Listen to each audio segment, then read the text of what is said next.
तो स्वागत है आप सभी का हमारे चैनल एसवीएफ इंस्टीट्यूट पर। मेरा नाम है कीर्ति राघव और आज हम बात करते हैं जम्मू कश्मीर के चुनाव के बारे में।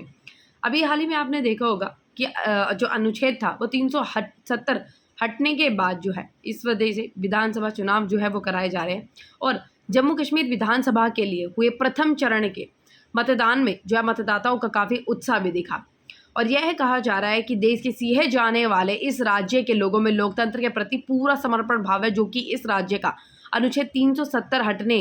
के से खत्म हुआ और विदेश दर्जे के बावजूद किसी भी प्रकार कोई भी कम नहीं हुआ, क्योंकि इन चुनावों के पहले चरण में राज्य की कुल 90 सीटों में से 24 पर पड़े वोटों का अनुपात 61.11% रहा है, जो कि इससे पहले हुए 2008 व 14 के चुनावों में हुए मतदान परसेंट के लगभग बराबर ही है। और यह भी कहा जा रहा है कि 2014 के वर्ष बाद 10 वर्ष पूरे हो जाने पर पहली बार चुनाव हो रहा है, और जबकि अगस्त 2019 में राज्य का विशेष दर्जा केंद्र की मोदी सरकार ने ख़त्म कर दिया था। और जबकि यह बात कही जा रही है कि यह दर्जा अनुच्छेद 370 समाप्त करके ख़त्म किया गया था, जो रियासत के कुछ क्षेत्रीय दलों ने प्रतिक्रिया व्यक्त की थी, और इससे राज्य के लोगों का प्रजातंत्र में विश्वास हिल जाएगा, इस तरीके की बातें कही गई थी। और यह कहा जा रहा है कि जो वर्तमान विधानसभा है उसका जो कार्यकाल है वो 5 वर्ष का रहेगा, और जबकि इससे पहले इस राज्य की जो पूर्ण विधानसभा का जो कार्यकाल था वो 6 वर्ष का होता था। और राज्य के लोगों ने भी अपनी विधानसभा की बदलती हैसियत के बावजूद जिस प्रकार चुनावों में बढ़ चढ़कर हिस्सा लिया, और यह ही संदेश देता है कि जम्मू कश्मीर के मतदाता बदली हुई परिस्थितियों में भी अपने लोकतांत्रिक अधिकार का प्रयोग करके राज्य के पुनर्निर्माण में अपनी हिस्सेदारी पक्की करना चाहते हैं। और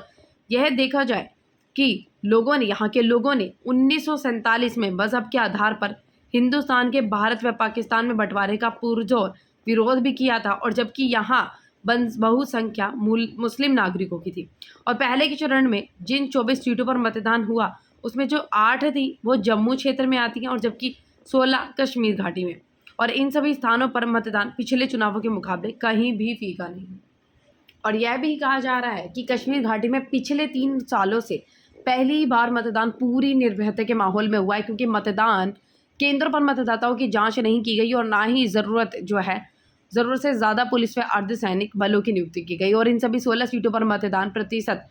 53.55 रहा, जबकि 2014 में यह 54% था और थोड़ा अधिक दर्ज हुआ था। और इससे यह भी साबित होता है कि कश्मीर घाटी के लोगों में निर्भयता का माहौल पैदा करने में जो है वो प्रशासन सफल हुआ है। परंतु चुनावों का नतीजा 8 अक्टूबर को ही पता चलेगा, और 1 अक्टूबर तक जो है वो चुनाव जो है वो बताया जा रहा है कि 2 चरणों का मतदान 1 अक्टूबर तक होना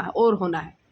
और यह भी कहा जा रहा है कि जम्मू में इंडिया गठबंधन व भाजपा के बीच सीधी लड़ाई की बातें कही जा रही है, और कश्मीर घाटी में इंडिया गठबंधन व अन्य छोटे दलों व निर्दलियों के बीच असली टक्कर बताई जा रही है। तो ये थी पूरी न्यूज़, और ये काफ़ी ज़्यादा इंपॉर्टेंट है जम्मू कश्मीर से रिलेटेड, जिस हिसाब से चुनाव जो है वो हो रहे हैं। तो अगर वीडियो इन्फॉर्मेटिव लगी हमारी वीडियो को लाइक कीजिए, और जो बच्चे इस चैनल पर नया आया है वो हमारे इस चैनल को सब्सक्राइब कर दीजिए।